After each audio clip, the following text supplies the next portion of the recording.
We are Steve and Jill. Together, we've been buying and reselling land since the 90s. Our data-centric approach leaves our buyers asking, how can you sell it so cheap? Here on the Land Academy Show, We answer that and more. I'm Stephen Jack Butala. and I'm Jill DeWit, and this is the Land Academy Show. This is episode number 2189. Today, Jill and I are talking about how to use AI in your land business specifically right now. Geez, go ahead. I was going to ask, why are you so far? I don't know. Do you not like me today? I thought you liked me far away. No, yeah. In general, sorry. Every day's I don't know what she's going to say. Every day. You know, after certain meals, yeah, I don't need you right next to me. My goodness. So much for AI. You know what? You can't do this. The show should have been called What's Not Going to Change in Your Relationship based on where AI is at the moment. Well, hold on a moment. How to use AI not in a podcast. If AI scripted this podcast, we would be dead. I think that's a super important point. Right now, we know AI as a cheat for writing. Yeah, a helpful aid. It's, in my opinion, it's a very amped up version of a Google search engine, or just a search engine in general. I know there's a lot more going on in the back end. And I think in 3 years, it's going to be unrecognizable. ChatGPT won't be recognizable. It's going to be cool. Yeah. Yeah. Each day, or this week, by the way, is called Back to the Basics Week. So here's what we're talking about. Monday, of course, we're talking about how to use AI in your land business right now. Tuesday, we're going to talk about how to improve your land mailer response. I have a few things already written down, and I have a lot to say about that. Wednesday, it's going to be how to apply the laws of supply and demand to the land business. Thursday will be the real reasons why your land won't sell quickly.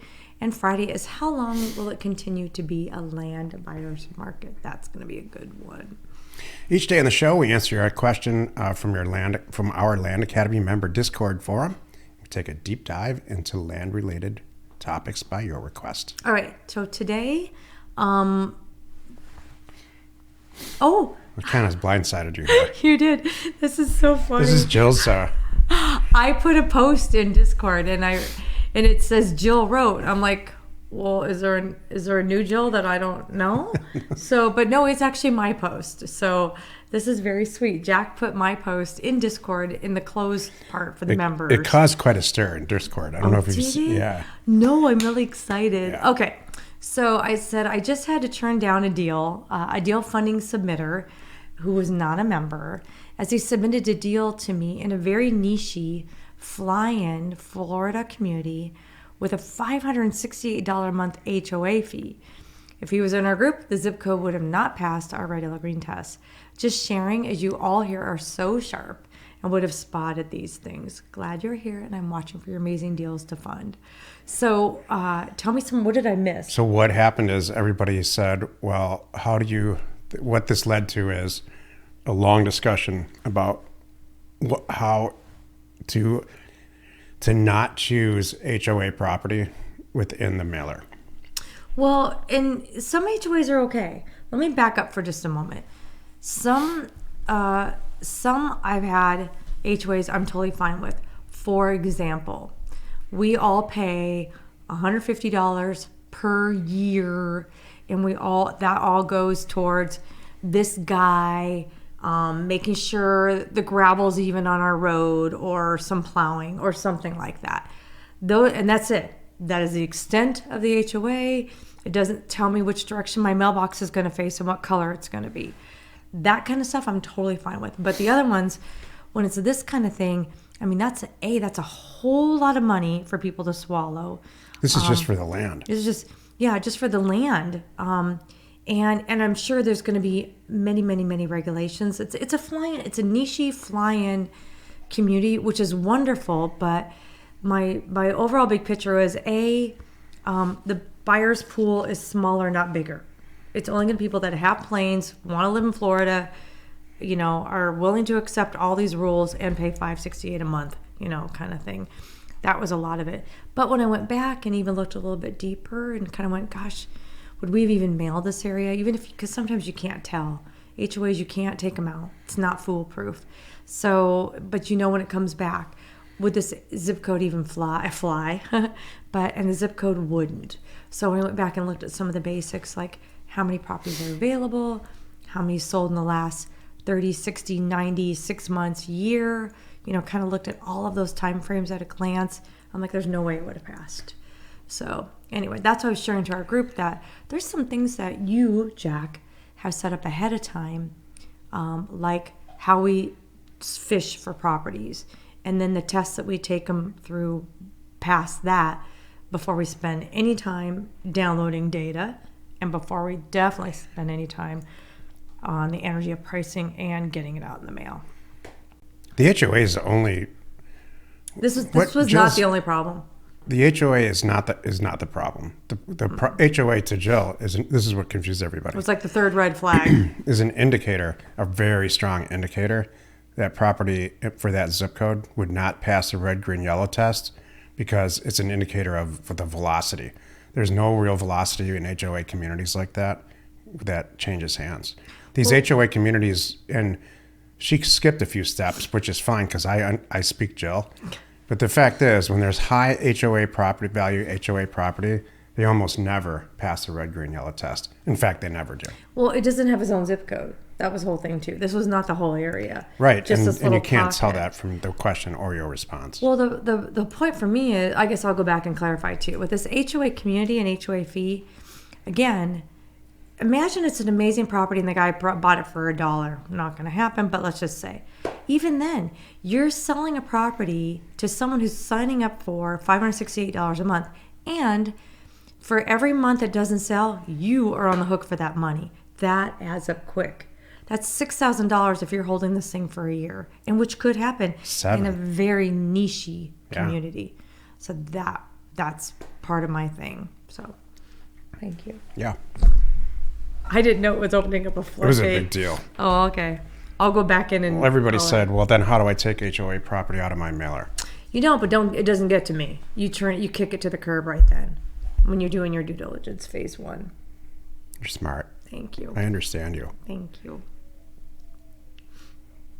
I think everybody, you know what this makes me think before we get to the topic here? I just understand that.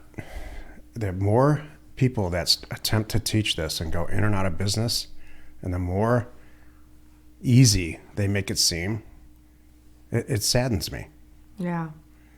This matters. This kind of stuff matters. Having a community like this matters so that we can answer questions like this. Other people jumped in. Other people that have been with us for 10 years have jumped in, specifically Dan Smart, and said that's not what she means. Thank you. What she means is there's no chance that there's a velocity. You're not going to sell a property with an HOA like that. You're going to end up getting stuck with it. Exactly. And that was the thing. I told the guy, I gave him back a crazy number. And they paid. Well, you know what was a funny thing too? The seller knew it, and I pointed this out. So this is the thing about with me. When you submit a deal to me, I'm not going to say yes, no. It's not a pass-fail. I'm going to help you out, and I'm going to tell you why. So even though this person's not even a member, I wrote back why. And he wrote back, well, what about this? And I said, you're missing it. These are the real big things. Yep. I'm like, I said, the seller already even knows that they're having trouble. They are selling it right now today. Correct. I'll tell you, for $30,000 less than they paid for it 3 years ago. Yeah, because they've accumulated $30,000 right? in HOA. They don't want to carry it anymore. They're trying to dump it, and then so they're selling at 30. So why would I? So take this? I understand. Everybody understands. Here's my point. As instructors, half the people who are listening to this are saying to themselves in some way, "This is too complicated. I don't want to deal with it." Aww. And the other half are saying, "Wait a second. This makes sense. This is complicated. It's probably keeping a ton of people out of this business. I kind of like complicated. I'm going to check this out." And so the sadness that I have is that there's more and more people who are trying to make this super simple. And the fact is it's not. It's a full-blown real estate investment. True. Today's topic. To which, that's where the money is. Correct. Go ahead. You decide who you are. Exactly. You don't have to listen to this podcast. That's true. Many of you turned it off a few minutes ago. Taylor Swift is like 2 clicks down the dial. Yeah.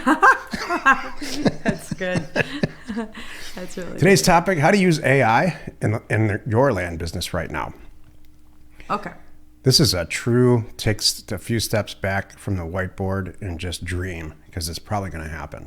But let's talk about right now. Go ahead. Well, this is an extension of what we were talking about this morning. And to which on a meeting, I Googled I saw that. And I screenshot it. Said I didn't Google it. I used ChatGPT, the paid version, to say this sentence. Give me a list of industries that will not be affected by AI in the next 3 years. And it gave me a list. And a lot of it is things that need your hands, like it's all trades. Medical, need your hands, that expertise, a welder, to which some of that stuff could be. I mean, look at when they make cars, how they used to make cars, how they make cars, and all the machine parts involved. So I'm sure there's further levels of that are going to be developed. And then real estate was in there, but it was about commercial real estate, and I just took it to a new level. What do you want to add? Here's the. Let's start with the end. Mm-hmm. At some point, we don't know how soon, you will be able to ask AI, and I think this business of asking a question the way that you do in Google is going to go away soon. That you'll set parameters in an application that says, please notify me, please blow up my phone with big red flashing lights, unlike what we have now, when a seller fits the profile that I just put in. They just got divorced. They just got a new job. They just filed for bankruptcy. We're not very far away from tapping into a database that's not so much about the real estate itself, but it's about the people who own it, which is what the trigger is to sell. The dirt or the houses or whatever you're buying or the office building is all about a personal circumstance for the most part. So those triggers, those are not in any assessor database. They're in databases that are separate and probably not public. And some of them are, some of them aren't. Like if somebody got their water shut off, that's an indicator that they might be going through some kind of stuff and they might want to sell quickly in their house. So my point is, you will set parameters in some kind of application to notify it, and then if you're Jill, you will skip trace them, immediately call them on the phone and say, I know you're having this issue, and we're here to help you. Or you've defaulted on your mortgage or in your pre-foreclosure scenario. Those databases exist right now. So AI teased this up. My question is, will they ever replace Jill? So I want to add on that. I want to read the answer, and then I'm going to tie them all together. Good. So the actual answer that I got in this section was, it lists things. It started with skilled trades, human-centered services, creative like fields. Psychology. Well, like mental health professionals. Yep, social workers, elder care, child care, creative fields with a human voice. It was very specific about that. Small-scale local manufacturing or craftsmanship, like woodworkers, ag, certain segments of ag, small farming and things. Yeah, small farms. Let's see here, and then the final. Like I didn't lead this question at all. Too, it threw in construction and real estate development, and what it said was, while still very physical and regulatory heavy, while some parts like design or permitting might shift, the core labor will remain human-led. So that's talking about construction and, designing a building. But the big takeaway for me is, in our day-to-day world and everything you just said, it's critical thinking. It's not there yet to take a step back with your 35-year experience in this, and my experience too, to say, this is a trigger that I've experienced 10 years ago, 20 years ago, 30 years ago. It's happening again because it's the waves in real estate. I see what's coming, being able to have that thought process and use that experience right now. Now, this is in the next 3 years. Could this change? Very likely. AI is short for artificial intelligence, meaning learning. Mm-hmm. That's the real difference between typing some stuff in Google, having it kick back, here's a bunch of websites, go out and figure it out yourself. Or ChatGPT, here's a summarization of all those websites, and click here if you want to go to the actual website. That's a notch above Google. Here's an example of AI where I think we're so close to that. The application's probably built somewhere. There's probably people building these applications. I'm going to give an example in a second. Applications like this. I just looked up a property that came in, $649,000. The first thing I did, like I always do, is look at the immediate market. What's going on? And I implement the 8 A's. What's going on in the immediate market? Well, a house right next door to it sold for $1.3 million 3 weeks ago. And then there's several houses down the block that sold for about the same price that were completely and totally unrenovated. You can tell all of this. I'm manually doing this on Zillow and Redfin. And so very quickly, within about 30 seconds of just horsing around, I can realize it's a smoke and deal. And so AI can do that now. It can say, give me the address. I'll tell you what the price is supposed to be. Or give me the address and I could set parameters theoretically that says when a property is listed for sale anywhere on the MLS, anywhere in the country, I want to set my parameters to everything around it or the actual Zestimate or the other statistics that are out there and other different algorithms. When it's 40% less than the actual published price, I want my phone to go off red. That's where AI is going. That will dramatically narrow the amount of people that end up being in this business. The people who have access to those tools and then, like Jill, know what to do about it after it happens. Buying a house that's listed from a real estate agent, I can tell you from personal experience in the last 12 months, is way harder than it seems. You have to fight with real estate agents. Why? I don't know. They have some type of egotistical thing. Getting listings, don't get me started. Getting listings is going to be, there will be no more real estate agents. Maybe.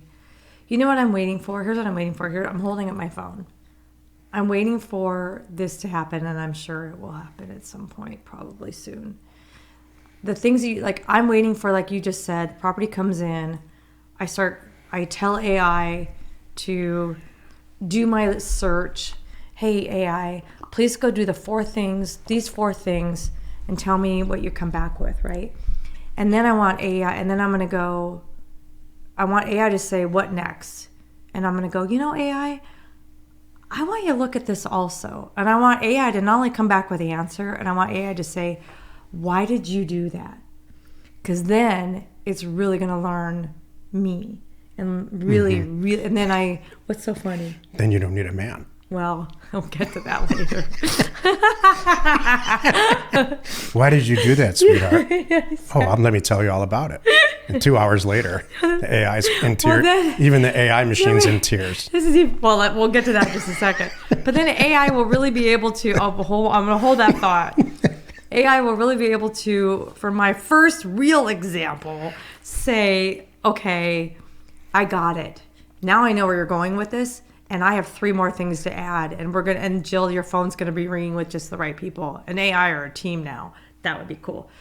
Now, back to your example. And I should be using this right now today, which is this. Hey, AI, why the heck is my man wreaking havoc on me by doing X, Y, and Z right now? That would be helpful. I think that exists. I bet there's a relationship AI somewhere. And here's the thing: two married people can install microphones and cameras and stuff. And believe me, it's learning. It's learning your behavior. True. There's huge healthcare implications to all this. In a good way or bad way? I don't know. Every Saturday night, XYZ. There's an 80% chance that the same pattern behavior that these two are going to go through. These on Saturday two clowns. Night. They loved each other on Wednesday and Saturday night, not so much. Or whatever. I don't care what it is. And they're measuring our heart rates and our perspiration rate and they have our whole medical history and all of that. So that's learned. Hold on a second. That's learned behavior. That it's learning about us specifically and predicting outcomes. The same thing's going to happen with real estate. Excuse me. I'm sorry. I like this game. She's doing it again. No. Here's what's gonna happen. We're gonna come home. And there's gonna be a glass of water on your nightstand, Gatorade on mine. There's gonna be ibuprofen on yours and Tums on mine. Like all that stuff. It's gonna know. Think about. It's gonna. I know what's going on. It's Saturday night. Let's not have a bad Sunday morning. We're horsing around and we're way over on time. But the point I'm trying to drive home in is use your imagination. Think about it from a weight loss standpoint. Yeah. Put down the banana. You can't open the refrigerator. Oh, yeah. You just can't. You're locked And the refrigerator is saying, you wanted me to do this. It's not me. Could you imagine? Drawers will be locked in the refrigerator. Yeah. Hey, have at all the produce you want. The cheese drawer is locked. Drinking and driving, forget it. It's never going to happen again. That's true. There's some real positive things. That would be really good. I appreciate that. But it's the outcome prediction that gets my wheels really turning. Like, I'm sure that's happening in the stock market already. Think about the Farmer's Almanac. That's the first, that's been around since what, 1800s? All that is a collection of data. Some and a prediction about what's going to happen that summer. I don't know what the accuracy is. I'd like to look at that. Thank you. Real estate, it will be dramatically affected. All of these issues, that it's been this way since there's been businesses. It all just depends on how fast it's going to happen, whether or not who's steering the bus. Because there shouldn't be real estate agents now. The National Association of Realtors has such a strong lobbyist group that they're not letting this go away, and they'll fight it tooth and nail all the way down. Same thing with the blockchain and the escrow industry. Join us tomorrow where we discuss how to improve your land mailer response. You are not alone in your real estate ambition. We are Jack and Jill. Information and inspiration to buy undervalued property. We hope you find our content valuable and we appreciate your support. If you have not already, please check out our channel and hit the subscribe button. And your comments and suggestions help us to create the content you're here for. Hitting the like button helps to support our channel's algorithm and gauge your interest for future shows.